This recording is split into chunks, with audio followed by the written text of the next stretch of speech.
Do you always start the new month with a new budget and high hopes, only to forget about it a few days later?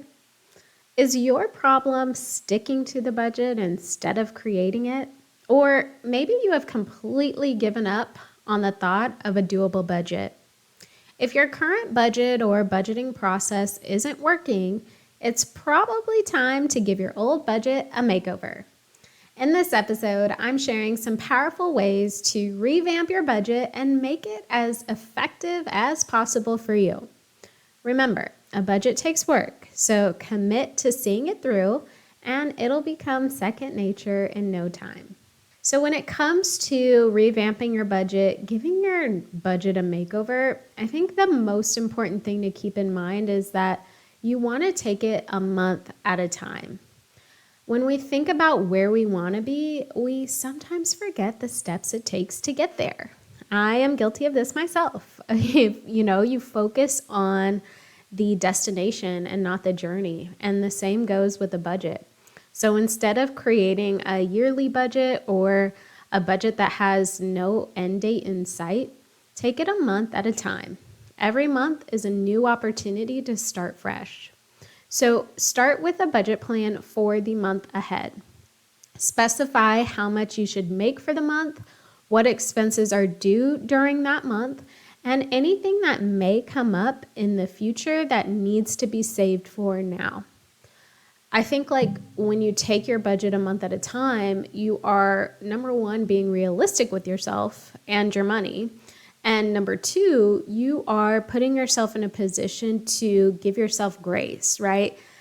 It doesn't have to be, this is my yearly budget, and if I flop 6 months out of the year, I'm a failure. No, every month is a new opportunity to start fresh and try again. I think when it comes to budgeting and managing your money, it's never going to be perfect. I'm a money coach who specializes in budgeting, and it's not always perfect for me, right? But when you take it a month at a time, you get this fresh start mentality. You get this knowing that every month is an opportunity to do better with your money than you did the month before. And I think this mindset makes a big difference in the progress you'll make over time. Okay, next thing you can do to revamp your budget, give it a makeover, is make sure you leave some room for unexpected expenses. Now, I want you to listen to episode 63, How to Financially Prioritize Your Needs and Wants, and I'll make sure to link to it in the show notes. But that episode, I walk you through allocating your income the best way possible. And after you allocate your income to your living expenses, your savings and debts, make sure you allocate it. Doesn't have to be much, especially if you're not working with much, but allocate it or leave some room for unplanned expenses. Things like a flat tire, an unexpected copay, or a last-minute birthday gift certainly aren't reoccurring, but they can wreak havoc on your budget if they're not planned for. And it's kind of hard to plan for unexpected things. So instead of being a psychic and knowing that you're going to have a flat tire, we can leave some room in the budget for unexpected things to happen. We don't know what the future holds, but 9 times out of 10, we know unexpected things are going to come up. So we can do our best to plan for the unplanned. And hey, if nothing comes up that month, move those spare funds to a savings account and let that be the start of your emergency fund. Now, me personally, I have a miscellaneous category in my budget, and I also have a close by savings. Each of those things, so the miscellaneous category and the close by savings, is designed to help me financially if something unexpected were to actually pop up. Next thing you can do to revamp your budget, give it a makeover, is have an additional plan for debt. I feel like this probably goes without saying, but I need to say it anyways. All of your debt payments absolutely need to be accounted for in your budget. Now, in addition to your minimum debt payments, you should have an additional plan for tackling those debts. I think having having just enough, right? So paying just the minimum or allocating just the minimum in your budget toward your debts is not going to pay your balances off, especially if you are being charged interest. Those minimum payments are only going to cover the interest accrued that month, if that, right? Usually more interest is accrued than our monthly minimum payment even covers. So you'll have to start paying more than the minimum if you truly want to see those balances go down. Now, I think, there are plenty of debt repayment strategies designed to help you pay off your debt as efficiently as possible. I personally recommend the snowball method. So the snowball method basically says that you focus on the lowest balance debt first, put the minimum payments towards all your other debts, and the minimum payment plus any extra you have available towards that lowest balance debt. So you pay the minimums on all your other debts, and then everything else goes towards that lowest balance debt. Even if it's an extra $25, $50 on top of the minimum, everything extra goes towards that debt until it's paid off. Then you take whatever you were putting towards that debt and move it to the next one, and then the next, and then the next. So it's not an overnight thing. Paying down debt usually isn't, right? But having some sort of strategy in place will make it as effective as it possibly can be. Now, if you do have debt, you should have some sort of tracker or spreadsheet or way of organizing and managing the debts. So track your balances every month to see if they're going down. And if they are, fantastic. We're doing what we should be doing. If they're not, what can we do different so we can see those balances going down? Because at this point, you shouldn't be using credit cards. So if you are not using your credit cards, you're not using your debt, but you notice the balances are creeping up, it means that you're being charged much more interest than what you're paying through the minimums, and we have to change that. So like I said, focus on one debt at a time and see where you can apply extra funds to the payments. I think your budget will be such a great resource for telling you how much extra you can actually afford to put toward your debts. So just make sure you know that number and you prioritize paying those debts down. All right, next thing you can do to give your budget a makeover, budget for fun. Okay, budget for fun, please, please, please. I actually recorded an entire podcast episode about the importance of including fun in your budget. It's episode 17. I'll link to it in the show notes. But one of the main reasons why budgets fail or budgeting never seems to work or things seem to be forgotten is because the person's budget doesn't include any money to enjoy life with. When you fail to budget for fun, you are making the process of budgeting and saving a negative one, right? Like you are associating your budget with, I can't live my life, I can't do anything. And there's a misconception that if you have a budget, you can't have fun. That's actually far from the truth. What you need to do is budget for fun, right? Include fun in your budget.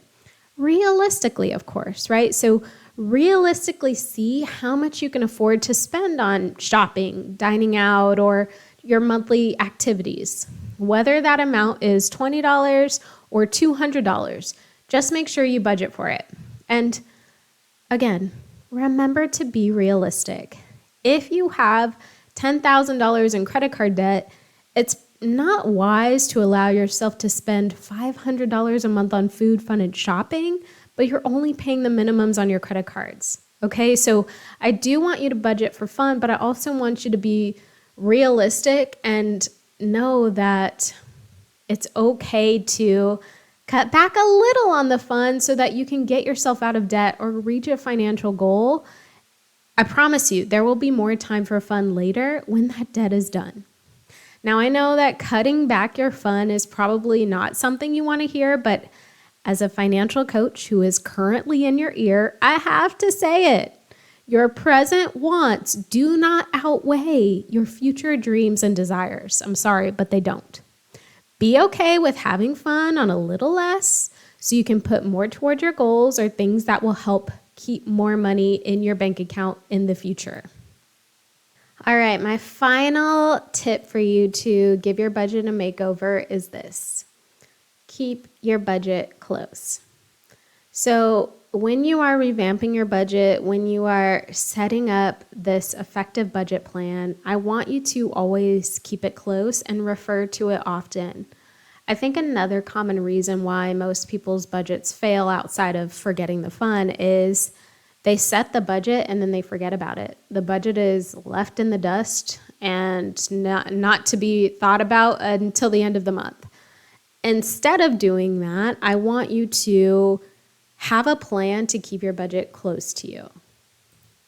So one thing you can do is email yourself a copy of your budget and have it saved on your phone, and refer to that budget as often as you need to keep yourself in check and to remember how much you can afford to spend while you're out and about.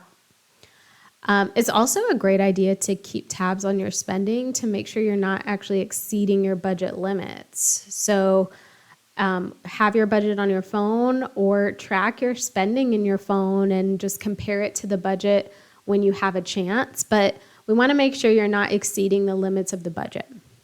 Now, since most of your income should be allocated to things like bills, savings, and your other financial goals, if you do find yourself over budget in normal categories, question where that money is really coming from, right? So if you are spending more than what you plan to, are you using debt or are you pulling from savings? Really get to the root of what happens when you're over budget. And if you don't want to accumulate debt, or if you don't want to take from your savings, do things to make sure that you're sticking to the budget. I think one thing, no matter how old I get, is I will always advocate for a budget. I think a budget is such a wonderful thing. It's such a useful tool, an amazing resource. It's fantastic to help you set yourself up for success. I think you can choose to let your budget be your guide, be the force that helps you make financial decisions. Let your budget help you. It's not there to hinder you. Open your eyes to all of the positive things that a budget can bring, and don't let it make you feel restrained. I've said this before on the podcast, but if you don't like what your budget is saying, it's not the budget's fault. Okay, it's probably your income or your bills and expenses. Like that's really what you don't like. The budget is just bringing it to life. So your budget is not out there to hurt you. It's there to help you. Now, before I let you go, did you know that I actually create budget plans for my clients? If you need help with creating a budget or sticking to one or both, let me help you. You can learn more about my budget coaching and my budget plan creation services at citygirlsavings.com, and I will also make sure to link to it in the show notes. But if you need a custom, personalized, tailored plan that tells you what your money should be doing, I will happily create one for you. All right, happy budgeting. Give that budget a makeover, especially as we move into a new month, a new year, and I will see you soon.